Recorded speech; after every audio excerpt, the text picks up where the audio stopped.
This is the old industrial area for Gravesend. Doesn't really need much description, does it?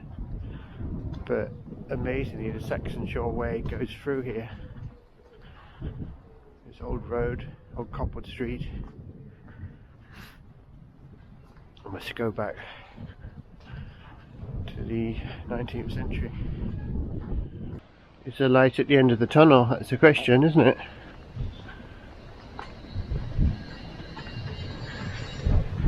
Some of these footpaths are incredible, aren't they?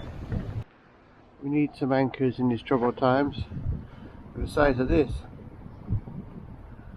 This is a bit that are always a bit tricky on this walk. You're not quite sure where you're going to go, but you have to look out for the signs. And there it is, Saxon Shore Way. You can easily miss these signs if you don't follow them, have the map and don't follow it properly. And then it can take you sort of miles out of the way and then get yourself in a bit of trouble. Back towards Gravesend. Some lovely views, and then you see things like this.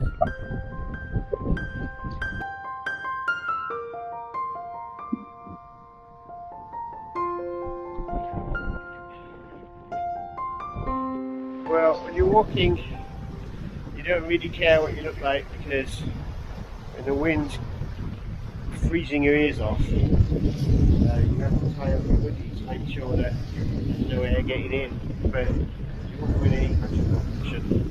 But it's an icy chill, and you have to sort of put out the wind factor. Otherwise, it wouldn't be much fun at all.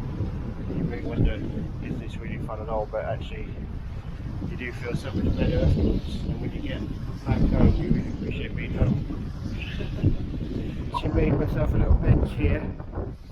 So I made myself one. I just found it's quite wet everywhere, but I found this pallet, so I made a little makeshift bench to admire the wonderful view. So I've got my flask, got a little bit of something to eat, graze, my emergency supplies. So it's all good, isn't it? On the other side of the coast you can see that's Essex. Seems to be some sort of fort over that side as well. It's quite nice over there. I've never been over that side. Anyway, time for a cup of tea.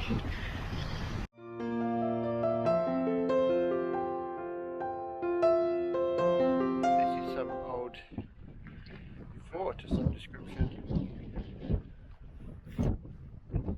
This looks like where the gun was.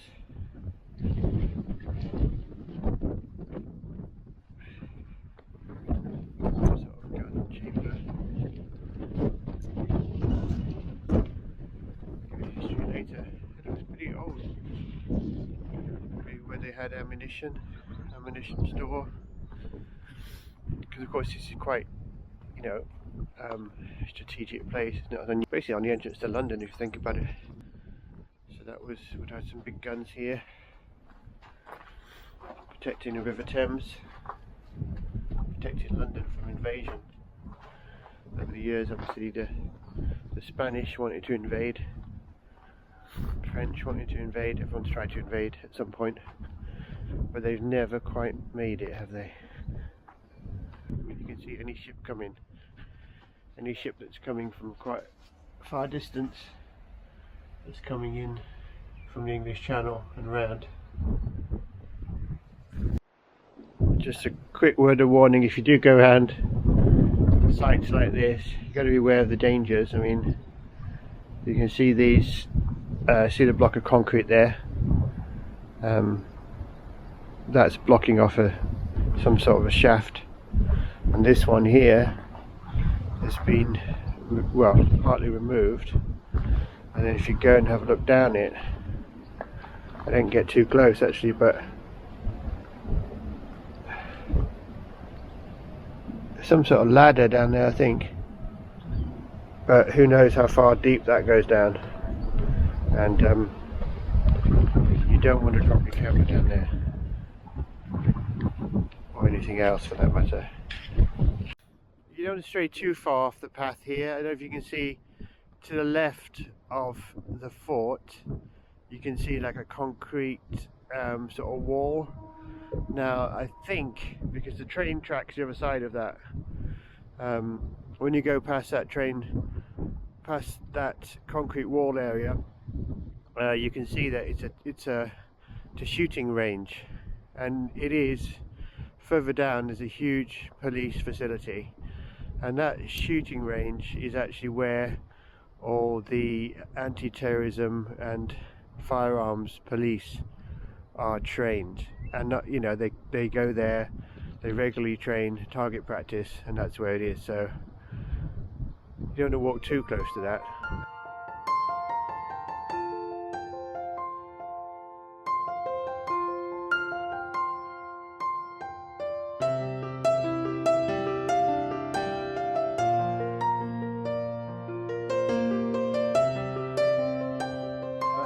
There is actually a footpath through here.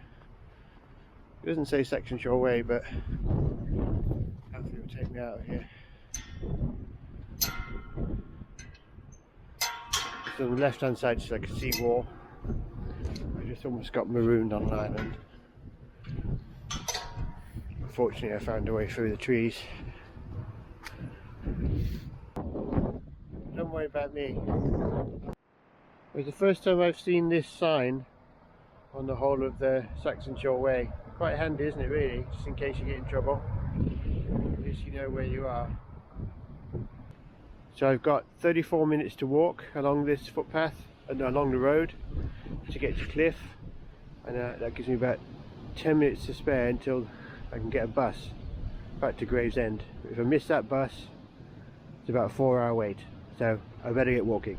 So if you fancy scuba diving in there, well, good luck to you. This is where you come.